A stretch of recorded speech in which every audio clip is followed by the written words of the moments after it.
ये गांव हमें कैसा लगता है। तो चलिए चलते हैं उस गांव की तरफ। दोस्तों, ये सुजावल से जाति की तरफ जाने वाला रास्ता है।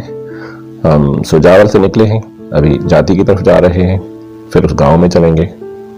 तो रोड के हवाले से मैं एक बात करता चलूं कि पाकिस्तान में जो 2010 में दरियाए सिंध में जो सैलाब आया था, उस सैलाब की वजह से यहाँ से जो पानी गुजरा था, तो उसी वजह से ये रोड सारे टूट गए थे। उसके बाद इन रोडों की फिर से मरम्मत हुई है, तो अब ये रोड जो है वो काफ़ी अच्छे हो गए हैं। अब इन रोड पे अच्छा सफ़र किया जाता है। दोस्तों, रास्ते में जाते हुए मैंने ये देखा, एक पानी का छोटा सा तालाब था, उसमें ये कुदरती तौर पे पैदा होने वाली, इसको यहाँ के लोग जो है वो कुम कहते हैं। तो मैंने सोचा चलिए ये भी आपको दिखाता चलूँ। ये भी एक अच्छी, एक नेचुरली तौर पे बहुत खूबसूरत चीज़ है। यहाँ के लोग इसके जो ये आपके सफ़ेद फूल नज़र आ रहे हैं, इन पत्तों को उतार कर इनके नीचे जो है इनका बीज होता है और उसके ऊपर एक बड़ा सा छिलका लगा होता है। वो छिलका उतार कर ये लोग इसको खाते भी हैं। ये बड़ा टेस्टी होता है। तो यहाँ सिंध में ये लोग बड़े शौक से जहाँ जहाँ पे भी होता है तो ये खाते हैं। ख़ास तौर पे बच्चे इनको बड़ा शौक से खाते हैं। तो ये एक कुदरती तौर पे है और अच्छी है, नेचुरल है। तो मैंने सोचा ये भी आपको दिखाता चलूँ। ये भी एक कुदरत की खूबसूरती है। तो ये आप देखें कितना अच्छा व्यू नज़र आ रहा है।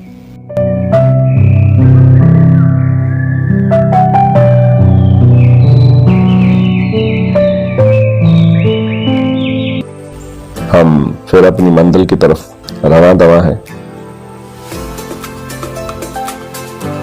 उस गांव की तरफ चल रहे हैं और हम अब जाति के करीब ही हैं। तो ये आप देख रहे हैं साइडों में वही समंदर की वजह से जमीन जो है गहराबाद पड़ी हुई है।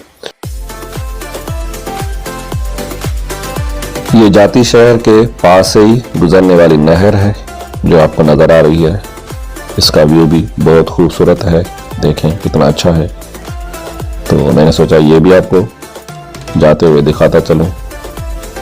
दोस्तों, ये दरियाए सिंध का पानी है और ये इन नहरों की वजह से, इन नहरों के जरिए ही सिंध की ज़मीन को आबाद करता है। तो ये वो पानी है। यहाँ पे पानी की थोड़ी शॉर्टेज होती है क्योंकि बहुत सारे इलाके जो हैं वहाँ पानी ये नहीं पहुँचता। तो वो भी हम देखेंगे उस गांव में। दोस्तों, ये वो गांव है सावन लोडो जिसमें हम आए हैं विजिट करने। और हाँ, ये उस गांव का स्कूल है जो आपको नज़र आ रहा है। यकीनन इसकी कंडीशन देख के आपको पता चल रहा है कि कई सालों से ये स्कूल जो है बंद पड़ा हुआ है। हाँ दोस्तों, ये सच है, कई सालों से ये स्कूल बंद पड़ा हुआ है और इसको चलाने के लिए ना तो गवर्नमेंट का कोई इंटरेस्ट है और ना ही यहाँ के लोकल लोगों का या वडेरों का, क्योंकि वडेरे नहीं चाहते कि यहाँ के बच्चे पढ़ें और वो आगे निकलें। ये स्कूल की आप कंडीशन देख रहे हैं, छत आपको नज़र आ गई है और ये अंदर वाला पोर्शन है। तो ये हाल है यहाँ के स्कूलों के।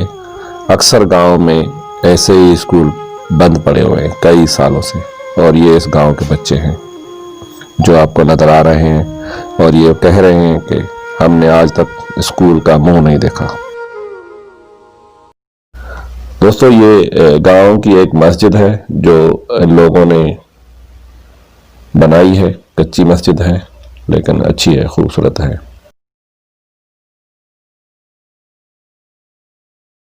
और ये जानवर हैं, इस गांव के लोग जो हैं उन जानवरों को चरा रहे हैं। तो मैंने सोचा ये भी आपको दिखाता चलूं।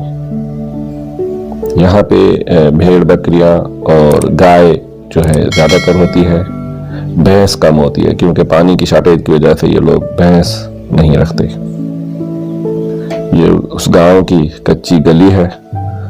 उन घरों में लोग आते जाते हैं तो उन घरों में आने जाने का ये रास्ता है और ये कच्चा रास्ता है। जब दरियाए सिंध का पानी आया था तो ये गांव पूरा जो है पानी में डूब गया था। और ये मैंने बताया था कि गाय है, यहाँ पे लोग भेड़ बकरियां और गाय रखते हैं, भैंस कम रखते हैं, बहुत कम रखते हैं। तो ये उन गांव के जानवर हैं और ये घराने भी हैं, इस तरह के घराने होते हैं सिंध में। और ये उस गांव का दूसरा पोर्शन है जो आपको नजर आ रहा है। मैं बता रहा था दरियाए सिंध में जब सैलाब आया था तो उस वजह से ये पूरा गांव जो है पानी में डूब गया था, तब इन लोगों के काफी नुकसानात हुए थे। तो उसके बाद जब इन लोगों ने घर बनाए हैं तो इन घरों की जो है ये देखें आप, भराई करके इनको ऊपर बनाया, 3-4 फुट की भराई करके फिर इसको बनाया गया है। क्योंकि ये सिर्फ दरियाए सिंध की सैलाब की वजह से तो डूबे थे, लेकिन हर साल जब बारिशें आती हैं तो फिर भी ये गांव जो है पानी की वजह से डूब जाता है या इन घरों में पानी आ जाता है तो इनका बड़ा नुकसान होता है। तो दोस्तों ये घर हैं उनके, और ये आप देख रहे हैं बर्तन रखने वाली जगह है जो आपको नजर आ रही है।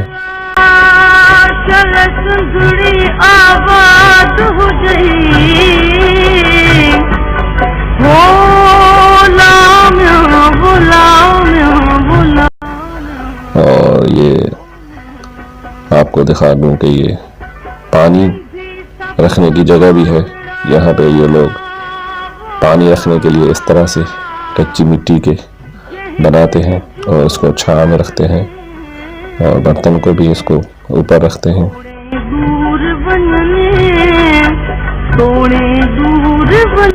दोस्तों ये सामने बैलगाड़ी खड़ी है, ये पुराने ज़माने की गाड़ी है। अभी तो ये सिंध में जैसा कि ख़त्म हो गई है, लेकिन उनके पास अभी खड़ी है तो ये बड़ी अच्छी लग रही थी, खूबसूरत। ये छांव में बैठने के लिए चारपाइयाँ रखी गई हैं नीम के दरख्त के नीचे।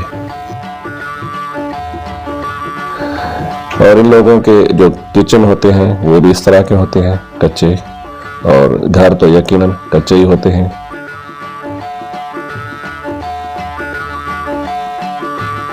यहाँ इन घरों की जो छतें होती हैं वो इस तरह से बनी होती हैं, कच्ची, जो आपको नजर आ रही है। इस गांव की एक जो अच्छी बात थी वो मुझे नजर आ रही थी, वो ये थी कि इस गांव में हर घर के आंगन में एक नीम का दरख्त खड़ा था और इन लोगों ने हर नीम के दरख्त के नीचे 3-4 चारपाइयाँ रखी थी। और इस तरह से ये सिंधी कल्चर का हिस्सा है, ये रजाई बिछाना। यहाँ पे जो सिंध में अक्सर घर बनते हैं वो इस तरह से बनते हैं जो आपको नजर आ रहे हैं।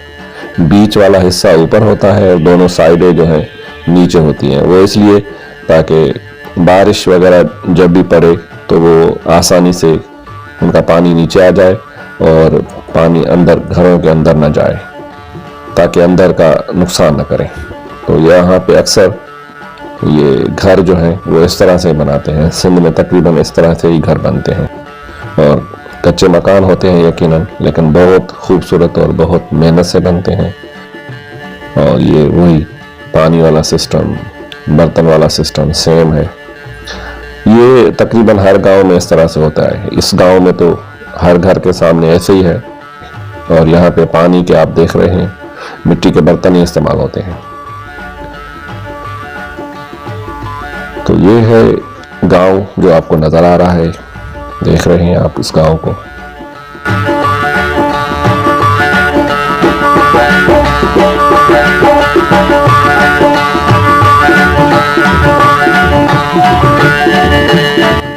ये गांव के लोग हैं जो अपनी कहानी बता रहे हैं, अपने गांव के बारे में बता रहे हैं, दिखा रहे हैं। दोस्तों मैंने सोचा कि आपको ये रज़ायाँ भी दिखाऊं। ये देखें इन गांव की औरतों ने कितनी खूबसूरत रज़ायाँ बनाई हैं ये भी आप देख सकते हैं, बहुत खूबसूरत रज़ायाँ हैं इन गाँव की।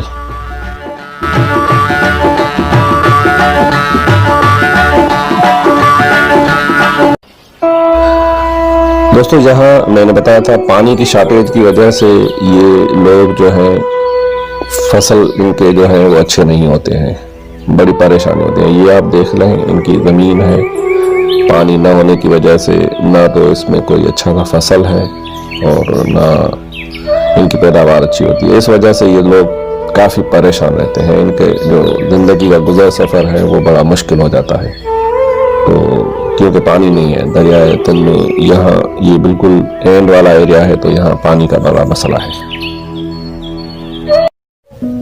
दोस्तों, ये वीडियो आपको कैसी लगी कमेंट सेक्शन में जाके अपनी राय लिखना।